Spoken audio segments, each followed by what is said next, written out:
Sinagot ng Korte Suprema ang pahayag ng palasyo na hindi umano humiling ang Korte ng pondo para sa e-courts para sa mga taong 2014 at 2015. Kahapon kasi sinabi ni Deputy Presidential Spokesperson Abigail Valte na hindi nagsumite ang SC ng funding request para sa proyektong e-court.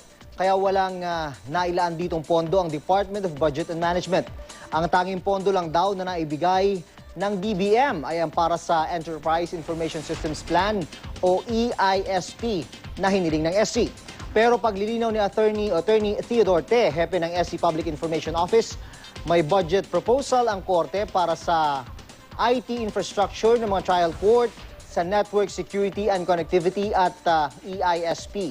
Meron din daw ibang hiling na pondo ang Korte Suprema na kailangan daw sa pagpapatupad ng nationwide e-courts system. Wala pang bagong pahayag ang Malacanang ukol dito.